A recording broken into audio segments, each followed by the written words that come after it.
파라오가 이스라엘 백성을 내보냈습니다. 이스라엘 백성이 이집트에서 나올 때 하나님께서는 이스라엘 백성이 블레셋 사람들의 땅을 통과하여 가깝게 갈 수 있도록 하지 않으셨습니다. 왜냐하면 하나님께서 이 백성이 전쟁을 보면 마음을 바꾸어 이집트로 돌아가자고 할 것이다 라고 말씀하셨기 때문입니다. 그래서 하나님께서는 이스라엘 백성을 홍해 쪽의 광야로 인도하셨습니다. 이스라엘 백성은 이집트 땅에서 나올 때 전투 대열을 지어 나왔습니다. 모세는 요셉의 유고를 가지고 나왔습니다. 요셉이 죽기 전에 이스라엘의 아들들에게 하나님께서 너희를 구해주시면 잊지 말고 내 유골도 이집트에서 가지고 나가다오 라고 말하면서 그들에게 그렇게 하겠다고 맹세를 시킨 일이 있었기 때문입니다. 이스라엘 백성은 숫곳을 떠나 에담에 진을 쳤습니다. 에담은 광야의 끝에 있었습니다. 여호와께서는 이스라엘 백성에게 길을 가르쳐 주셨습니다. 낮에는 구름 기둥으로 인도하셨고 밤에는 불 기둥으로 불을 밝히시면서 인도하셨습니다. 그래서 이스라엘 백성은 밤낮으로 갈 수 있었습니다. 낮에는 구름 기둥이, 밤에는 불 기둥이 이스라엘 백성을 떠나지 않았습니다. 같이 한번 가슴에 손을 얹고 믿음을 고백하고 하나님 말씀 듣도록 하겠습니다. 하나님은 나를 사랑하십니다. 나는 그 사랑 안에 있습니다. 하나님은 오늘 나에게 말씀하실 것입니다. 그 말씀에 능력이 있습니다. 그 말씀에 생명이 있습니다. 나의 마음을 하나님께 열겠습니다. 나의 생각을 예수님께 집중하겠습니다. 들은 만큼 변합니다. 들은 만큼 행복해집니다. 이집트에 내렸던 10가지 재앙 속에서 이스라엘 백성들은 자신들을 향한 하나님의 은혜와 사랑을 피부로 느끼며 체험할 수 있었습니다. 마지막 재앙, 장자, 처음 난 것들의 죽음이 예고되었을 때 아마 이스라엘 사람들도 똑같이 두려운 마음이 들었을 것입니다. 그러나 6월절 어린 양의 피를 잡아서 문틀의 좌우와 위에 발라놓고 그들은 하나님의 구원을 체험할 수 있었습니다. 그들이 어떤 자격도 갖추고 있지 않았지만 단순히 어린 양의 피를 의지해서 주어지는 하나님의 구원의 은혜를 체험할 수 있었던 것입니다.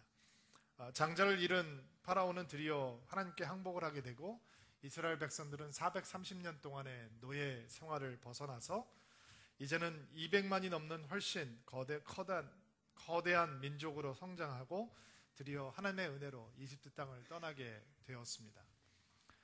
이집트 땅을 떠나서 약속의 땅인 가나안 땅으로 들어가려면 길이 여러 가지가 있는데요. 제일 짧은 길은 지중해 연안을 따라서 올라오다가 서에서 동으로 가로질러 가는 길입니다. 굉장히 빠른 길이죠.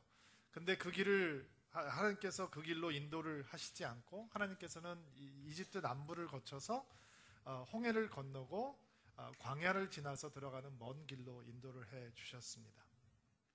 우리가 흔히 하나님의 인도하심이다라고 얘기를 하면 쉽게 빠르게 인도함을 받는다라고 생각하기가 쉽잖아요. 하나님께서 인도하시면 승진도 빨리 되고 재수삼수하지 않고 제대로 들어가야 되고 이렇게 생각하기가 쉽죠.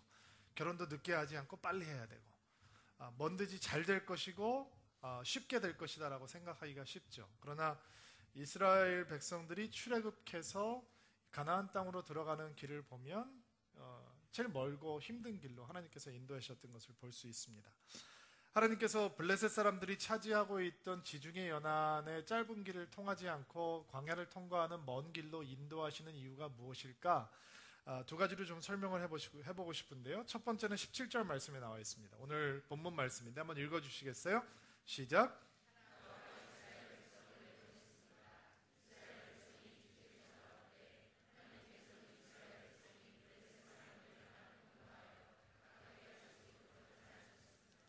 왜냐하면 하나님께서 이 백성이 전쟁을 보면 마음을 바꾸어 이집트로 돌아가자고 할 것이다 라고 말씀하셨기 때문입니다. 자, 블레셋 사람들이 살고 있는 땅을 통과하기 위해서는 전쟁이 불가했다는 거죠. 왜냐하면 여러분 지금 이스라엘 백성들이 얼마나 큰 군대를 가지고 있는 백성이냐면 60만의 장정이 있는 거예요. 그러니까 군사가 60만인 거예요. 어느 왕이 자기의 나라를 60만 대군이 그냥 통과하게 놔두겠냐 이 말이죠. 싸움을 걸지 않고 위협을 느끼지 않고. 그러니까 60만 대군이 지나갈 때 분명히 전쟁을 걸어올 것인데, 이스라엘 백성들은 지금 어떤 영적인 수준을 가지고 있는 사람들이냐면, 전쟁이 벌어지면 이집트로 다시 돌아갈 사람들이라는 거예요. 하나님께서 그렇게 판단을 하신 거죠. 그리고 하나님께서 그 전쟁 때문에 약속의 땅으로 나아가는 것을 포기하고 이집트로 돌아갈 영적인 수준이었던 이스라엘 사람들이 염려가 되어서 전쟁이 없는 다른 먼 길로 인도를 해주셨다는 거예요. 하나님께서 이스라엘 백성들의 영적인 수준을 제대로 보고 파악하고 그렇게 인도해 주셨다는 거예요. 여러분, 사람들이 이렇게 보면, 이스라엘 사람들을 보면 지금 대단한 거를 체험하고 이스라엘을 탈출하고 있잖아요. 하나님을 봤잖아요. 하나님의 능력을 봤잖아요. 하나님의 기적을 봤잖아요. 재앙이 이스라엘 사람들에게 덮치지 못하고 이집트 사람들에게만 덮쳤던 상황을 지금 경험하고 나오는 거잖아요. 그들이 이집트를 탈출하기 위해서 그들은 어떤 행동도 하지 않았잖아요. 오직 하나님께서 다 하시고 하나님의 은혜로만 탈출한 거잖아요. 그런데 하나님께서 이스라엘 사람들의 영적인 수준을 보니까 전쟁을 감당할 수 없던 수준이다라고 생각을 하셨던 것 같아요. 그리고 하나님께서 복잡하게 생각하지 않으시고, 하나님께서는 전쟁을 할 수준이 안 됐으면 전쟁이 안 일어날 수 있는 길로 인도를 해야겠다라고 빼주시는 거죠. 너무 위로가 되지 않나요? 이런 위로 받으셔야 돼요. 왜냐면 제 수준이, 여러분 수준이 이스라엘 사람들의 수준이거든요. 여러분 생각을 해보세요. 이스라엘 사람들에게 하나님께서 자세히 항로를, 이렇게 여정을 설명했다면 이스라엘 사람들 굉장히 기분 나빠했을 거예요. 하나님 우리를 어떻게 보시는 거예요? 우리가 60만 군대가 있어요. 그냥 전쟁하지 않고 가서 칼을 맞아도 우리가 이길 수 있어요. 우리가 평생 벽돌을 구면서 근육 운동을 한 사람들이라고요. 전쟁 문제 없어요. 할 수 있어요. 라고 생각할 수도 있지 않겠습니까? 하나님, 우리가 지금 이 용기가 팽배해 있는 상태예요. 충만합니다. 감당할 수 있습니다. 부처만 주십시오. 라고 생각할 수도 있지 않겠습니까?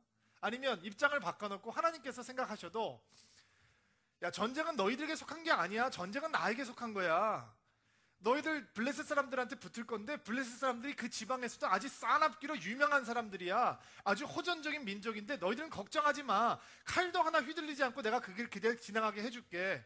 너희들이 소리만 질러도 사람들이 겁을 먹고 도망가게 될 거야. 그러니까 겁먹지 말고 그 길로 지나가라고 할 수도 있는 상황 아니겠습니까? 근데 하나님께서 이스라엘 백성들이 이집트에서 나올 때 그들의 수준을 어느 정도로 보셨냐면, 전쟁이 일어나면 이집트로 돌아갈 거다라고 생각을 하셨다는 거죠.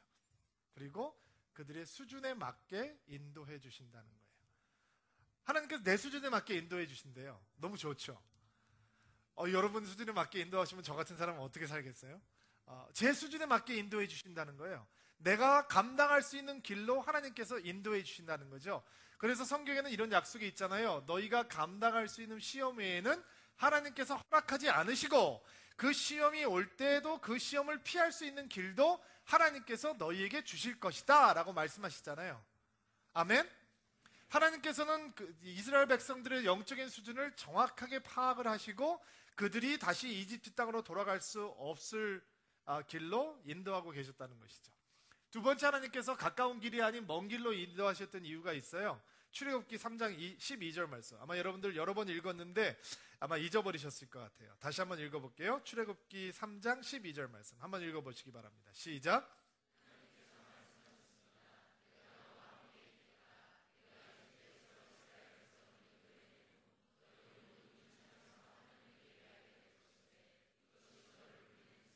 자, 모세가 콜링을 받는, 소명을 받는 장면에 하나님과 모세와의 대화 속에 등장하는 말씀인데, 모세를 보내는 증거가 무엇이냐? 이스라엘 백성들이 이집트를 떠나고 나면 하나님의 산, 지금 모세가 부르심을 받고 있는 하나님의 산 호랍산에 와서 다시 그 하나님을 예배하게 될 것이다 라고 약속하고 있는 장면이에요. 이 약속을 이루시기 위해서 먼 길로 호렙산을 통해서 데려가시려고 이스라엘 백성들을 인도하고 계시는 거예요. 지금 목적지가 어딘가요? 이집트를 떠납니다. 목적지는 어디예요? 호렙산이 아니죠. 가나안 땅이에요. 약속의 땅이란 말이죠. 여러분, 신앙생활을 하다 보면 사람들이 어떻게 생각을 하냐면, 그냥 가나안 땅으로 넣어주세요. 그냥 거기가 목적지라면서요. 빨리 가게 해주세요. 거기 들어가는 게 목적이니까 거기 그냥 빨리 넣어주세요 라고 생각하기가 쉬워요. 그러니까 결과만 제대로 되면 과정이 별로 중요하지 않다고 생각하는 거죠. 근데 그거는 진짜 믿음과 영성에 대해서 오해하는 것입니다. 믿음과 영성의 길에는 결과보다 과정이 더 중요합니다. 그 과정이 무시가 되면 하나님을 놓치게 됩니다.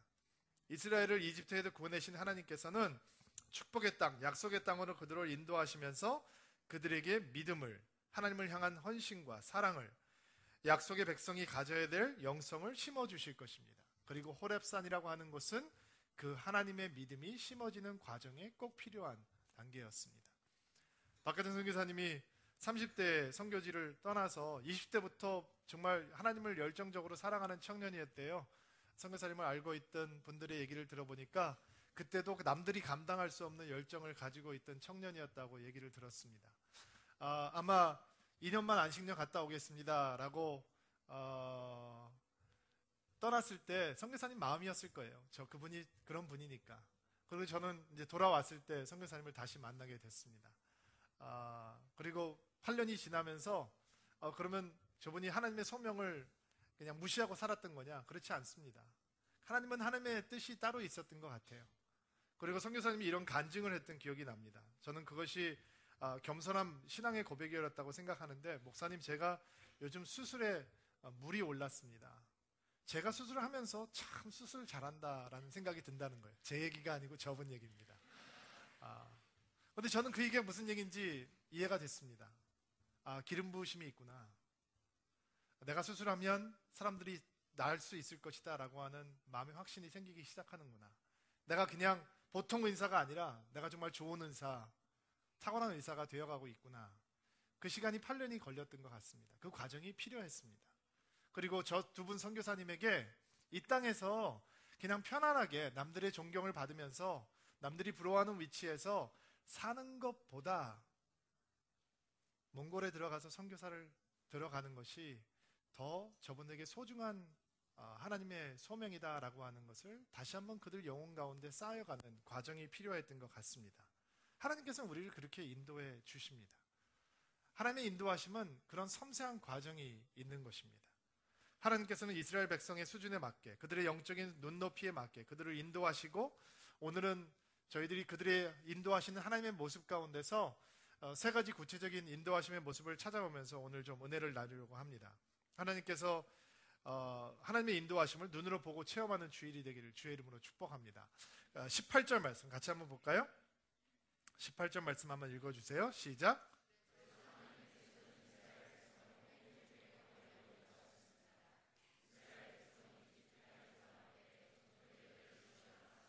자, 하나님의 인도하신 모습 가운데 놓치지 말아야 될 첫 번째 모습은 18절에 나와 있는 전투 대열이라고 하는 단어 속에 있습니다. 옛 성경을 보면 항오를 지어서 나왔다라는 말씀으로 표현되어 있고요. 영어 성경에는 무장을 하고 나왔다라고 하는 표현으로 번역을 하기도 했습니다. 무슨 얘기냐면 피난민들이 몰려 나오듯이 우르르 이집트를 떠난 것이 아니라 마치 군대가 행진을 하듯이 대열을 맞추고 나왔다라는 것입니다. 아직 이들이 전투를 할 수 있는 군사적인 요건은 갖추어지고 있지 않았지만 그들이 오합지졸처럼 난민처럼 이집트를 떠나게 하나님께서 놔두지 않으셨다라는 것입니다. 이집트를 떠나면서 하나님의 백성이 갖추어야 될 질서와 품위를 갖추고 있게 하셨다라는 것이죠. 태어나면서부터 노예 일을 했던 사람들에게 품위가 어떻게 그들이 이해할 수 있는 것이겠습니까? 시키는 일만 했던 사람에게 질서라고 하는 것이, 그들에게 군대 행렬이라고 하는 것이 어떻게 그들이 알 수 있겠습니까? 그러나 그들은 하나님의 백성으로 이집트를 나올 때 하나님의 질서를 배우면서 60만 대군 200만 민족의 거대한 모습을 가지고 나오고 있었던 것입니다. 갑자기 주일 설교를 들으시면서 아니 왜 무슨 질서라는 얘기를 가지고 저렇게 강조를 하나라고 생각하는 분들이 있을 것 같습니다. 그러나 이 질서라고 하는 개념이 얼마나 영적인 개념인지 오늘 여러분들이 이해하실 수 있게 되기를 바랍니다. 하나님께서 천지를 창조하시기 전에 그 상태를 성경은 뭐라고 표현을 하냐면 땅이 어떻게 됐다고 했죠? 혼돈했다라고 얘기를 합니다. 영어 표현으로는 chaos다라고 표현을 할 수 있는 거죠. 혼돈했던 것이 바로 하나님께서 창조를 하시기 전의 모습이었습니다. 그런데 하나님께서 창조의 역사를 시작하시다 모든 것 혼돈했던 것이 질서를 찾아가기 시작합니다. 빛과 어둠이 나누고 하늘과 바다와 땅이 나뉘고 낮의 빛과 밤의 빛이 구분되기 시작합니다. 하나님의 창조의 역사는 질서의 역사였습니다. 이스라엘을 인도하시는 하나님의 손길은 질서의 손길이었습니다. 그러나 대들이 흥미로운 사실은 그 질서의 시작이 하나님으로부터 출발하는 것이 아니라 하나님께서 세우신 사람으로부터 출발하고 있었다는 것입니다. 민수기 33장 1절 말씀 한번 볼게요. 우리 자막을 통해서 한번 읽어보겠습니다. 시작.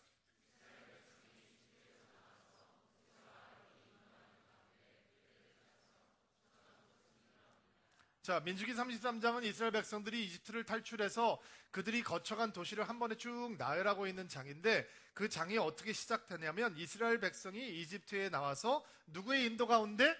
모세와 아론의 인도 가운데 거쳐간 곳이 이러합니다라고 설명을 하고 있다는 것이죠. 눈에 보이게 세워진 리더십, 모세와 아론의 리더십 아래서 그들은 군대의 대열을 마치고 전투에 임하는 준비를 하고 이집트를 떠났다라고 하는 것입니다. 하나님의 공동체가 다시 시작되면서 하나님께서는 리더십의 권위와 그 권위에 대한 기쁜 순종의 필요를 군대의 행렬, 대오를 만들어서 출발하는 것으로부터 보여주고 계시다라는 것입니다. 터벅터벅 걸어가는 게 더 편할 수 있습니다. 평생 남들이 시키는 일만 했던 이스라엘 사람들이 뭐 걸어갈 때도 이렇게 걸어가라 저렇게 걸어가라 시키냐. 우리는 자유인이다. 내가 걸어가고 싶은 대로 걸어가겠다라고 생각을 했을지도 모릅니다. 그러나 하나님께 이 질서는 대단히 중요했던 것 같습니다. 왜냐하면 이 성막을 중심으로 캠프를 할 때도, 진을 칠 때도 그냥 자기들이 자고 싶은데 자는 것이 아니라 동서남북으로 세 부족씩 나누어져서 진을 칠 수 있는 자리를 하나님께서 지정해 주셨습니다. 하나님께서는 이스라엘 백성들을 가나안 땅으로 출발시키시면서 그들이 배워야 되는 영적인 질서가 있었다는 것을 가르치기 원하셨던 것 같습니다. 은혜를 받는다는 것, 믿음이 성숙해 간다는 것은 삶에 하나님의 질서가 임해오는 것입니다. 고린도 교회를 보면 은혜가 충만했거든요. 사도 바울이 개척했던 고린도 교회를 보면 성령의 역사가 왕성했습니다. 은사도 풍성했고 사람들이 얼마나 많은 은혜를 체험했는지 모릅니다. 근데 그들이 믿음에 성숙하지 않으니까 그들이 성령을 받았는데도 불구하고 어떻게 살기 시작하냐면 예배를 드리면서 사람들이 여기저기서 방언으로 얘기하기 시작합니다. 아무도 알아듣지 못하는 언어로 시끄럽게 떠들기 시작합니다. 예언의 은사를 받았다고 마음대로 예언합니다. 그리고 성찬을 하는데 사람들이 질서가 없으니까 너무 포도주를 많이 먹어서 취하기도 하고, 너무 배가 고프니까 교회 와서 성찬하면서 떡을 너무 개걸스럽게 먹어서 덕스럽지 못하기도 합니다. 그리고 사도 바울은 그들에게 교회 안에서는, 하나님의 공동체 안에서는 은혜를 받은 사람에게는, 성령에게는 질서가 있어야 된다라고 가르치고 있는 것입니다. 때로는 우리는 이런 얘기를 가끔 듣기도 합니다. 성령이 내게 임하셨는데요, 내 몸이 막 떨리고 기도가 나오는데 멈출 수가 없었어요. 눈물이 막 쏟아지고요, 사람들이 막 있는데도 불구하고 내 자신을 컨트롤할 수 없었어요 라는 얘기를 가끔 듣기도 합니다. 그리고 마치 우리는 그래야 성령의 은혜가 제대로 임해온 것이다 라고 오해하기 쉽습니다. 그러나 제가 여러분들에게 좀 영적인 생활에 대해서 다시 가르쳐 드리자면, 그런 체험은 평생 한 번 있을까 말까입니다. 내 스스로를 제어할 수 없을 정도로 성령에 압도당하는 그런 체험은요, 평생 한두 번 있을까 말까입니다. 성령의 열매 중에 가운데 맨 마지막에 등장하고 있는 열매는 뭐죠? 절제라고 하는 열매입니다. 성령의 은사보다, 성령의 능력보다 성령의 열매가 더 중요합니다. 그런데 거기가 등장하는 맨 마지막 열매는 절제라고 하는 질서의 열매입니다. 내가 컨트롤할 수 없으면 하지 않아야 되는 것이 영적인 질서라는 것이죠. 사실 영적으로 성숙해진다라고 하는 것은 우리 삶 가운데 그런 질서가 잡혀가는 것입니다. 내가 해야 될 말과 하지 말아야 될 말, 내가 해야 될 생각과 하지 말아야 될 생각, 내가 해야 될 행동과 하지 말아야 될 행동, 내가 가야 할 것과 가지 말아야 될 것, 내가 만나야 할 사람과 만나지 말아야 될 사람, 내가 가져야 될 것과 가지지 말아야 될 것, 내가 사모해야 될 것과 사모하지 말아야 될 것, 내가 붙들어야 될 것과 붙들어야지 말아야 될 것에 대한 구분이 생기는 것이 영적으로 성숙해지는 것입니다. 그것이 영적인 질서입니다.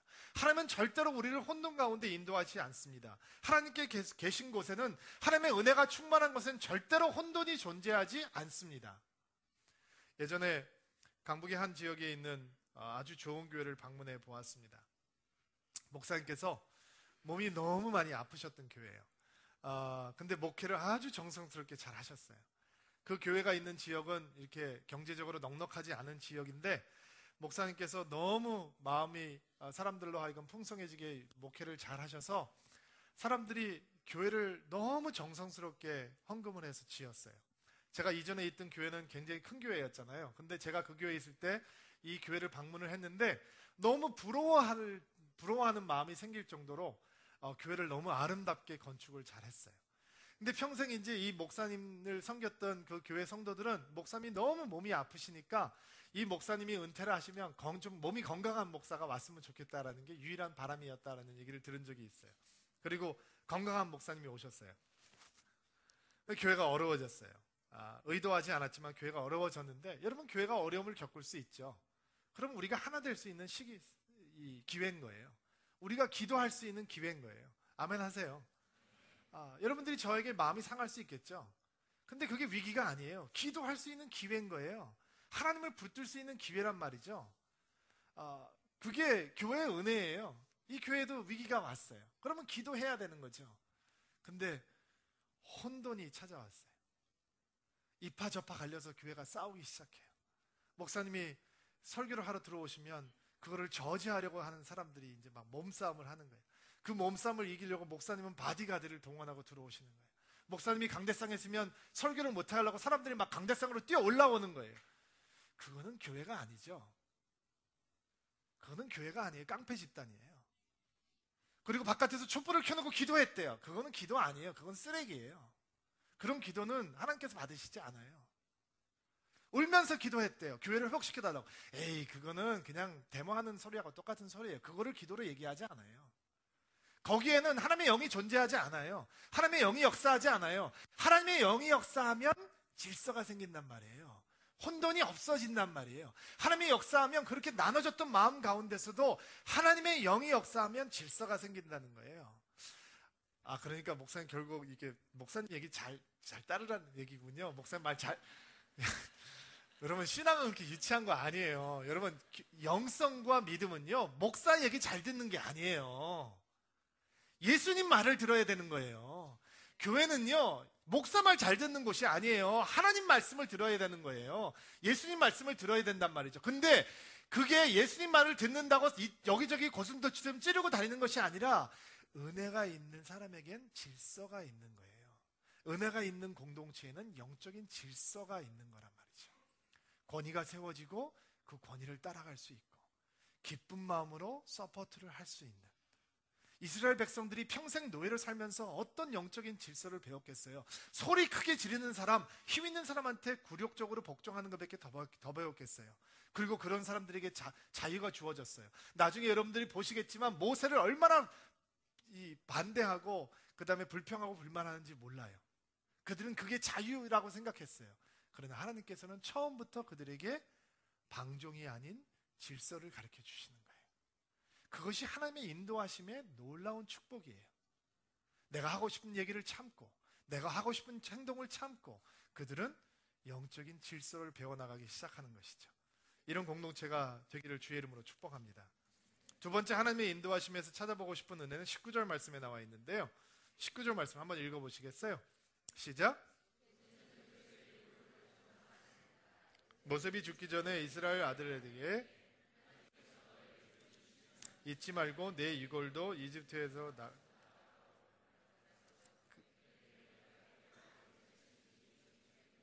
아멘.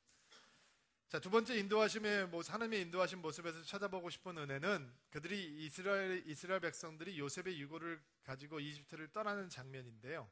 430년 전이나 된 유골을 짊어지고 떠나죠.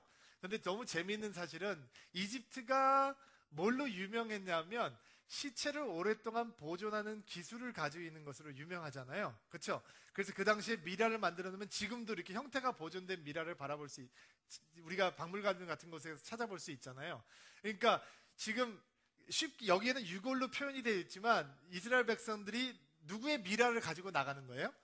요셉의 미라를 가지고 나가는 거예요. 근데 430년 된 시체를 가지고 나간단 말이에요.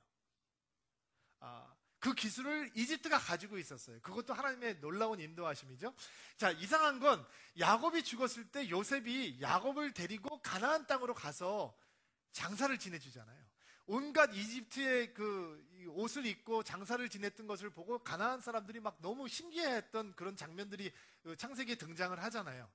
그런데 자기의 몸은 이스라엘 사람들이 살고 있던 이집트에 놔두게 하고 그가 죽고 그들이 떠나게 했을 때 자기의 유골을 가지고 떠나도록 약속을 하죠. 그게 창세기 50장 24절 25절 말씀에 나와 있어요. 한번 읽어볼까요?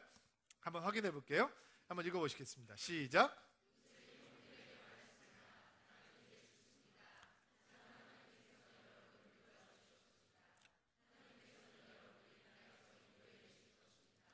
하나님께서는 아브라함과 이삭과 야곱에게 약속하셨던 땅으로 여러분을 인도하실 것입니다. 그리고 나서 요셉은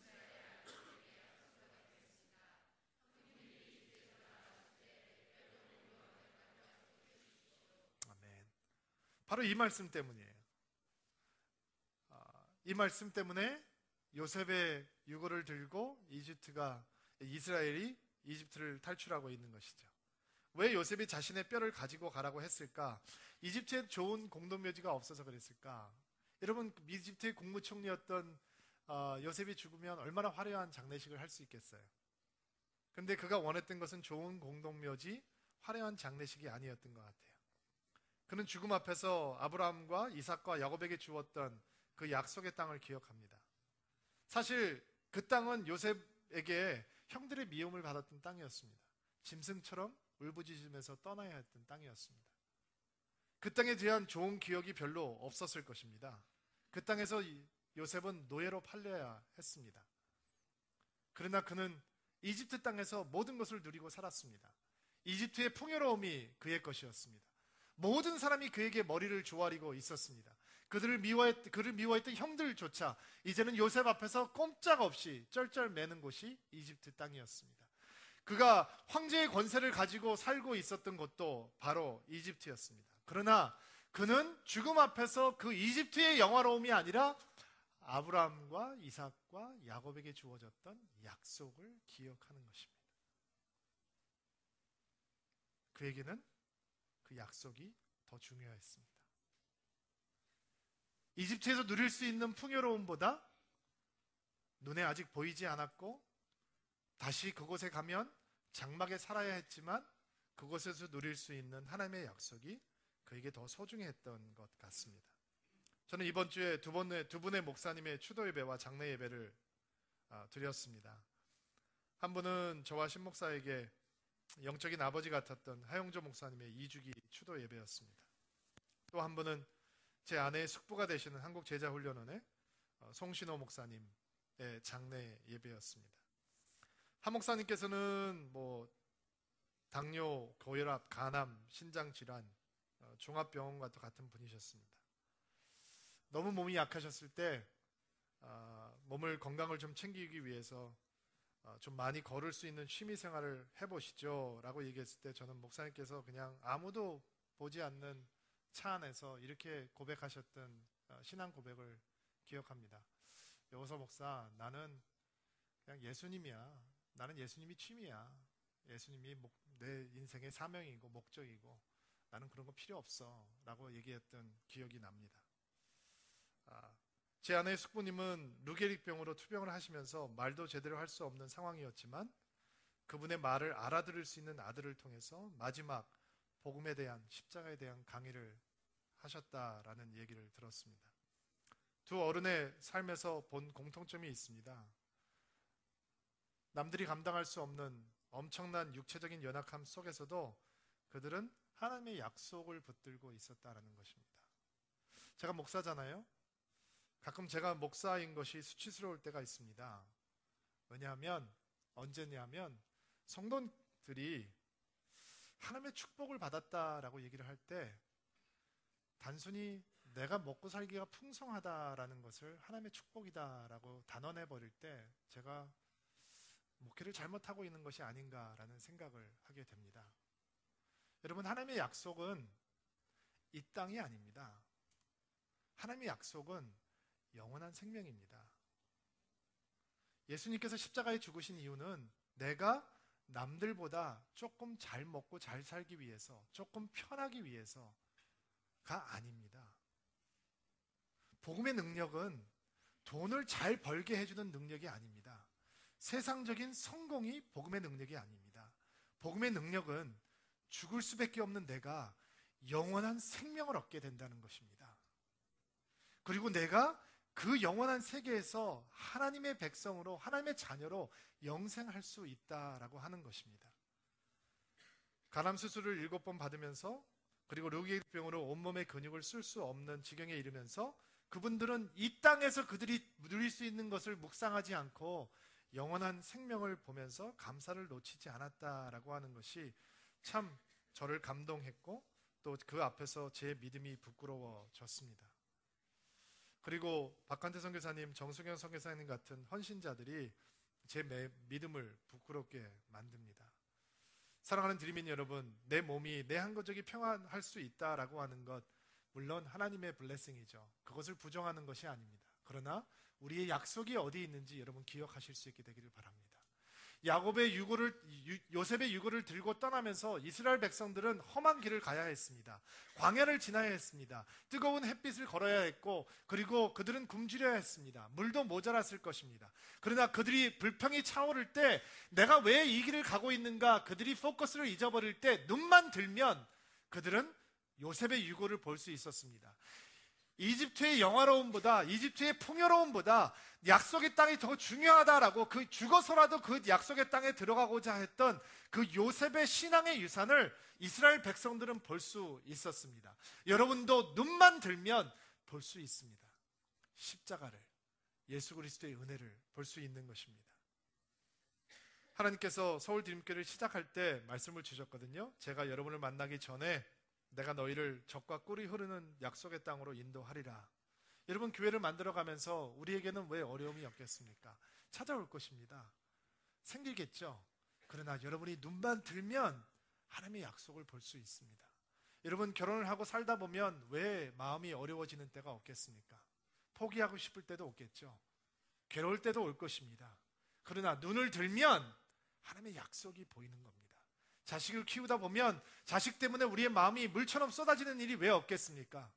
여러분, 다 예수 잘 믿고 잘 크면 얼마나 좋겠습니까? 그러나 우리 자식 중에 어떤 아이들은 세상 속에 들어가서 방황하는 아이들도 생길 수 있겠죠. 그러면 너무 괴롭고 낙심이 되겠죠. 그러나 눈을 들면 상황이 아닌 약속이 보이는 겁니다. 약속이 보이면 낙심하지 않아도 되고 실망하지 않아도 되는 것입니다. 이집트를 떠나는 것만으로 충분하게 흥분이죠. 그러나 이집트를 떠나는 것이 하나님의 목적이 아니라 그 약속을 향해서 나아가는 것이 목적이라는 것을 요셉의 유고를 통해서 우리는 배우게 되는 것입니다. 자, 세 번째, 마지막입니다. 마지막으로 생각해 보고 싶은 하나님의 인도하심의 모습은 21절과 22절 말씀입니다. 같이 한번 읽어볼게요. 시작.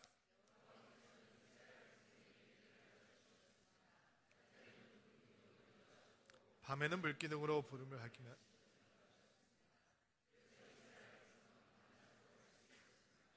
낮에는 구름기둥이, 밤에는 불기둥이 이스라엘 백성을 떠나지 않았습니다. 자, 우리가 너무 잘 알고 있는 불기둥, 구름기둥이 등장을 하죠. 성경을 연구하고 있는 학자들이 이구동성으로 그 기둥에 대해서 말을 하는데, 노약자, 어린이, 여자들이 있는 이 수많은 사람들이 그 엄청나게 뜨거운 사막의 기후, 엄청나게 추운 사막의 기후를 통과할 수 있었던 이유는 바로 이 불기둥과 기둥 때문이다라는 해석을 합니다. 여러분, 얼마 전에 기사가 나왔는데 카타르에서 있는 그 월드컵이 여름에 열리게 되면 굉장히 선수들에게 지장이 있을 것이다라고 하는 기사가 났었습니다. 너무 날씨가 더워서 건강한 선수들마저도 심장마비로 죽을 수 있는 사건도 있을 수 있다. 겨울에 개최해야 된다라고 하는 얘기가 나온다라고 하는 기사를 여러분도 보신 적이 있을 겁니다. 사막 기후는 살인적입니다. 근데 사막으로 인도하시면서 하나님께서 불기둥과 구름기둥을 인도해 주셨다는 거죠. 이번 주에 설교를 묵상하면서 저는 이렇게 한번 생각을 해봤어요. 얼마나 컸을까? 여러분 얼마나 컸을 것 같아요? 200만 명이 가는데 그걸 다 가르칠 정도면 도대체 어떤 기둥이었을까? 회오리 바다 같은 것이었을까? 도대체 막 찾아봤어요. 그랬더니 뭐 본 사람이 없으니까 제대로 가르쳐주는 사람도 없는 거죠. 저는 이렇게 버섯같이 생기지 않았을까라는 생각을 해봤어요. 왜냐면 이렇게 해를 가려주려면 이렇게 구름 기둥이 솟아서 버섯처럼 이렇게 덮어야 마치 거대한 양산을 쓰고 다니는 것처럼. 그러면 불이 그렇게 덮어버리면 뜨겁지는 않았을까? 그 온도는 하나님께서 어떻게 조절을 하셨을까? 별의별 생각이 다 들어요. 천국 가면 물어보세요. 저는 답을 가지고 있지 않아요. 확실한 건 이거예요. 구름 기둥이 낮에 뜨거운 해양으로부터 그들을 보호해 주었고, 불 기둥이 엄청난 추위로부터 그들을 보호해 주었다는 거예요. 그리고 여러분들께서 붙잡으셔야 되는 단어들이 몇 개가 있는데 21절에 보면, 다시 21절 보세요. 길을 어떻게 해주셨다? 가르쳐 주셨다. 그 다음에 등장하죠. 인도하셨고, 인도하셨습니다. 두 번 나오죠. 22절 말씀에 보니까 백성을 어떻게 했다고요?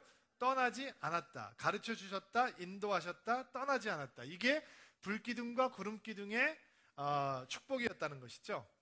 어디로 갈지 모르는 백성들에게 길을 가르쳐 주셨고, 어디로 갈지 모르는 백성들에게 인도해 주셨고, 멀리 가는 것이 아니라 가까이 붙여서 한 발짝 한 발짝 갈 수 있도록 인도해 주셨다는 거예요. 나중에 민수기를 보면 여러분들께서 보시겠지만 구름 기둥이 멈춰 서면 이스라엘 백성들이 진을 치고 있었고, 때로는 하루, 때로는 한 달, 때로는 1년 동안 진을 치고 있었던 것 같아요. 근데 제가 혼자서 묵상을 하면서 이런 생각이 들었어요. 그때 아마 애 낳을 사람들이 많았나 보다. 그래서 그때 막 애를 낳게 하셨나 보다. 1년 동안 그냥 애를 잔뜩 낳게 하시고, 그리고 옮기게 하셨나 보다.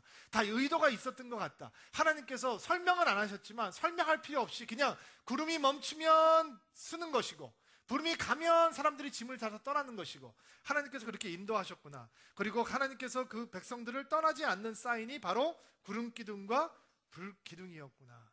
그리고 그들이 약속의 땅으로 들어가는 순간 그 구름 기둥과 불 기둥의 인도하심은 끝나게 되는 것이죠. 여러분 가끔씩 이렇게 생각하실 때가 있죠. 어디로 가야 될지, 무엇을 해야 될지 모를 때 있잖아요. 걱정하지 마세요. 하나님의 불기둥과 구름기둥이 여러분과 함께 하신대요. 여러분 가끔 혼자라고 생각하시죠? 결국 인생은 혼자구나. 절대로 혼자 아니에요. 그 불기둥과 기름기둥이 여러분을 떠나지 않는다고 약속하세요. 내가 모든 내 힘으로 헤쳐나가야 된다고 생각하는 분들 계시죠? 틀렸어요. 하나님께서 여러분을 불기둥과 구름기둥으로 인도해 주신대요. 여러분 영혼 가운데 떠나지 않았습니다 라고 하는 그 말씀 심으실 수 있게 되기를 바랍니다. 여러분은 절대로 혼자가 아닙니다. 낮의 해와 밤의 달이 여러분을 해하지 못할 것입니다. 서울드림교회를 생각하면 하나님께서 정말 우리를 어떻게 인도해 오셨는지, 하나님의 불기둥과 기름기둥이 없이는 저희가 여기까지 올 수 없었다라고 저희는 간증할 수 있습니다. 뭐 개척을 준비한 교회도 아니고 정말 하나님께서 여기까지 인도해 오셨다라고 저희들은 간증합니다. 모든 것이 하나님의 은혜로 여기까지 오게 되었기 때문에, 사람이 한 것이 아무것도 없기 때문에 영광 받을 사람도 한 명도 없습니다. 그런데 하나님께서 또 우리를 다시 불기둥과 구름기둥으로 인도하고 계십니다. 저희가 성도들이 많이 와서 이제 2부 예배, 3부 예배가 이제 맥스가 돼서 의자들을 더 깔고, 때로는 많은 분들이 서서 예배를 드리기도 하고, 주차에 문제가 생기기도 하고, 끊임없이 민원이 발생하면서 이제 주차 티켓을 열심히 내시는 분들도 많이 생겼어요. 너무 죄송해서 저희들이 두 번째 캠퍼스를 찾고 있었거든요. 캠퍼스를 얘기하니까 이제 조금 교회가 된다고 이제 문어발식 확장을 하는구나. 제가 여러분들에게 가끔 말씀드리잖아요. 저는 교인이 한 명이 없을 때부터 우리는 캠퍼스가 여러 개의 멀티 캠퍼스로 간다라고 하는 비전으로 시작한 교회입니다. 저희들이 제일 먼저 원했던 건 이제 주일에만 대관할 수 있는 장소였어요. 학교면 제일 좋고요. 강당이면 좋고요. 물론 주일학교 공간이 있어야 되죠. 근데 학교가 그렇게 만만치 않아요. 교회가 학교 들어가면 교회가 살아나거든요. 근데 학교가 교회가 들어오는 걸 좀 꺼려 많이 하세요. 그래서 저희가 그거를 뚫기가 굉장히 어려워서 여러 가지 장소를 좀 찾고 있었는데 자리가 여의치가 않더라고요. 마음이 참 안타까운 생각이 많이 들었어요. 근데 하나님께서 정말 우리에게 불기둥과 구름기둥으로 예배 자리를 하나 마련해 주셨어요. 석천역에 있는 자리가 하나 나왔는데, 저희가 지금 이 평수가 한 층이 150평 정도 되거든요. 그러니까 저희가 지금 1층 반하고 2, 3, 4층을 쓰고 있으니까 저희가 쓰고 있는 공간이 한 450평, 한 500평 정도 돼요. 근데 저희들이 찾은 공간은 실평수가 430평 정도 되는 자리예요. 그러니까 2, 3, 4층을 함께 모아놓은 거랑 같은 공간이고, 지하 2층에서 제가 마음이 조금 꺼렸는데 입구가 따로 나 있어서 입구에서 빛이 이렇게 볕이 들어오기 때문에 지하 2층인데도 불구하고 지하 2층 같지 않은 느낌이고, 개별 출구가 있어서 성도들이 그냥 편안하게 들어올 수 있는 공간이 준비가 되어 있더라고요. 그리고 대중교통을 이용해 달라고 부탁을 해도 여기는 대중교통이 사실은 편치 않잖아요.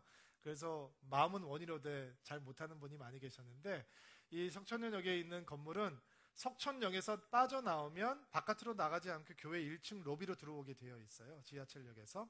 그래서 지하철역에 연결이 되어 있는 거고, 8호선과 9호선이 만나는 지점에 있는 건물이에요. 그리고 저희들이 원했던 것은 좀 큰 길 대로변에 있는 건물이면 좋겠다라는 생각이 들었는데, 쌍방 8차선으로 되어 있는 커다란 대로변에 있는 길이고, 목사님 주차요. 주차는 어떻게 되나요? 얘기하는 분들이 많이 계실 것 같은데, 그 건물에는 이제 기계식, 여기처럼 기계식 주차인데 120대 기계식 주차가 되어 있고요. 그 주변에 공용 주차장이 있어요. 남자 걸음으로는 한 5분 정도, 그리고 여자 걸음으로는 한 10분 내외 걸으면 300대 정도 될 수 있는 공용 주차장이 있고요. 공용 주차장에서 나오시면 지하도로 들어가면 그냥 지하도를 통해서 교회 1층 로비까지 들어오실 수 있게 지하도가 연결이 되어 있는 곳이에요. 그리고 감사하게 이 한남동 캠퍼스 가격의 4분의 1 가격에, 다 돈이 중요하군요. 그러니까 아무리 제가 설명을 해도 그거는 그냥 한 귀로 듣고 한 귀로 흘리다가, 역시 예산 문제가 등장을 하면, 사실은 저희가 대관을 할 준비를 하고 예산을 잡아놨었거든요. 대관을 해도 돈이 비용이 드니까. 근데 그 대관 비용보다 훨씬 저렴한 비용으로 이제 임대를 할 수 있게 되었어요. 지금은 송파구청에 용도 변경 신청이 들어가 있는 상태이고요. 용도 변경이 허락이 되면 이제 저희 교회로, 제 두 번째 캠퍼스로 저희가 시작할 수 있게 되었습니다. 한남동 캠퍼스가 없어지는 게 아니고요. 또 다른 캠퍼스가 만들어지게 되는 겁니다. 저희가 찾은 곳이 아니기 때문에 오직 하나님께만 감사한다라고 간증을 하고요. 또 저희들이 원했던 것보다, 예상했던 것보다 훨씬 더 좋은 자리를 하나님께서 허락해 주셔서 감사를 드립니다. 불기둥과 구름기둥을 따라가면 이런 간증이 나오는 겁니다. 내가 찾은 것이 아니라, 우리가 찾아낸 것이 아니라 하나님께서 인도하시는 곳에 도착해 보니까 이런 하나님의 풍성한 은혜가 있다. 하나님께서 여러분을 서울드림교회를 하나님의 젖과 꿀이 흐르는 것으로 인도해 주실 것입니다. 여러분 잊지 마십시오. 여러분 영혼 가운데 오늘 심으십시오. 하나님의 불기둥과 하나님의 구름기둥이 여러분을 떠나지 않습니다. 여러분의 영적인 수준은 하나님께 중요하지 않습니다. 여러분을 부르셨을 때 여러분의 영적인 수준을 알고 여러분이 감당할 수 있는 길로 인도해 주십니다. 그러나 그분을 따라가다 보면 여러분이 감당할 수 없는 하나님의 수준으로 성장하게 될 것입니다. 그리고 하나님이 인도하시는 길로 가는 기쁨을 누리게 될 것입니다. 드림인들이 서울 드림교회가 그런 은혜를 누리는 복된 축복이 있게 되기를 예수님의 이름으로 축원합니다. 같이 한번 기도하겠습니다. 하나님, 우리를 지키시고 보호하시고 인도하시는 하나님의 은혜를 감사드립니다. 우리를 떠나지 아니하시는 불기둥과 구름기둥, 그 은혜를 누릴 수 있는 한 주가 될 수 있도록 도와주옵소서. 인생의 힘든 시기를 경험하고 있는 분들, 지나가고 있는 분들이 있습니다. 하나님, 그들에게 주께서 말씀하여 주옵소서. 내가 너를 떠나지 아니하리라. 내가 너를 지키고 보호하리라. 내가 너를 인도하리라. 그리고 거기에 하나님의 위로를 찾는 귀한 주일이 되게 하옵소서. 예수님의 이름으로 기도합니다.